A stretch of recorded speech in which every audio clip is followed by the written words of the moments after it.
Price Lord. Price Lord. நிறைய பேருக்கு இந்த டவுட் இருந்துகிட்டே இருக்குது.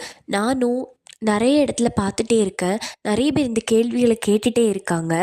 அது என்ன அப்படின்னா, ஏசப்பா கடவுளா இல்லை ஒரு மனிதனா அப்படின்னு நிறைய பேர் இந்த கேள்வியை கேட்டுகிட்டே இருக்காங்க.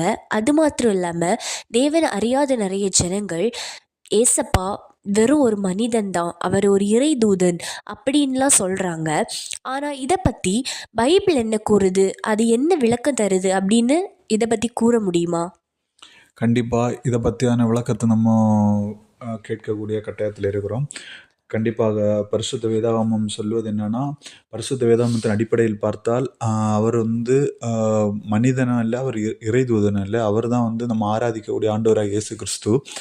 பரிசுத்த வேதாகமம் சொல்லுது பிதா வேற, இயேசு வேற கிடையாது. பரிசுத்த வேதாகமம் கூட சொல்லும்போது யோவானில் 10:31 நானும் பிதாவும் ஒன்றாக இருக்கிறோம் அப்படின்னு சொல்லப்பட்டிருக்கிறது. தென் யோவான் 14வது அதிகாரத்தில் கூட 8வது வசனத்தில் பிலிப்பு இயேசுவை பார்த்து எனக்கு பிதாவை காண்பியும் என்று சொல்லுவார். அதுக்கு இயேசு சொல்லக்கூடிய, ஆண்டவராக இயேசு கிறிஸ்து சொல்லக்கூடிய பதில் என்னன்னு பார்த்தோம்னா, பிலிப்பு அவரை நோக்கி, ஆண்டவரே பிதாவை எங்களுக்கு காண்பியும், அது எங்களுக்கு போதும் என்றான். அதற்கு இயேசு, பிலிப்புவே, இவ்வளவு காலம் நான் உங்களுடனே கூட இருந்தும் நீ என்னை அறியவில்லையா? என்னை கண்டவன் பிதாவை கண்டான். அப்படி இருக்க பிதாவை எங்களுக்கு காண்பியும் என்று நீ எப்படி சொல்லுகிறாய்? அப்படின்னா இயேசு என்ன சொல்லுகிறாரு, என்னை பார்த்தவன் பிதாவை பார்த்தாச்சு, நாங்கள் ஒன்றா இருக்கிறோம் அப்படின்னு சொல்லியிருக்காரு. அடுத்து லூக்கா 2:11 கூட பார்க்கும்போது, இன்று கர்த்தராகிய கிறிஸ்து என்னும் இரட்சகர் உங்களுக்கு தாவீதின் ஊரில் பிறந்திருக்கிறார் அப்படின்னு பார்க்குறோம். அதாவது அங்கே கர்த்தராகிய கிறிஸ்து என்னும் இரட்சகர். அப்போ கர்த்தர் தான் கிறிஸ்து, கர்த்தராகிய கிறிஸ்து என்னும் இரட்சகர். அவர் தான் இந்த உலகத்தில் மனிதனாக பிறந்திருக்கிறார். நம்முடைய பாவங்களுக்காக இந்த உலகத்தில் தாமே பலியாக தம்மை ஒப்பு கொடுத்திருக்கிறார். பரலோகத்தில் இருந்த தெய்வம் நமக்காக இந்த பூமியில் மனிதனாக இறங்கி தம்மை தாழ்த்தி அடிமையின் ரூபம் எடுத்து நம்முடைய பாவங்களுக்காக நியாயப்பிரமாணத்தின் காலத்தில் ஆட்டுக்குட்டியை பலியிட்டாங்க.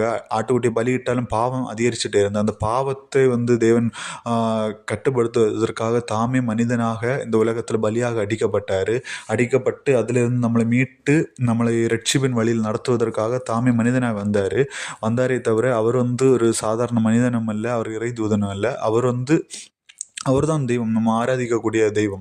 அவர் அந்த கர்த்தர் வானத்தை பூமி படைத்தாரா, அவர் தான் இந்த உலகத்தில் இந்த ஆண்டவராக இயேசு கிறிஸ்துவாக பிறந்திருக்கிறார் அப்படின்னு சொல்லி நம்ம பார்க்க முடிகிறது. அவர் அநேக இடங்களில் சொல்லும்போது கூட பிதாவை நோக்கி ஜெபித்தார் அப்படின்னு சொல்லப்படுகிற அந்த வசனங்கள் பார்க்க முடிகிறது. அது அப்படின்னா அவர் தம்மை தாழ்த்தி இருக்கிறார். வேதாகத்தில் பார்க்கும்போது அடிமையின் ரூபம் எடுத்தார், தன்னை தாழ்த்தினார் அப்படின்னு சொல்லப்படுறார். அதாவது தம்மை அவர் பெருமைப்படுத்தவில்லை, அவர் தன்னை தாழ்த்தி ஜெபித்தார் அப்படின்னு நம்ம பார்க்க முடிகிறது. அதாவது நமக்கு மாதிரி வைத்து சென்றிருக்கிறார். ஆமேன்.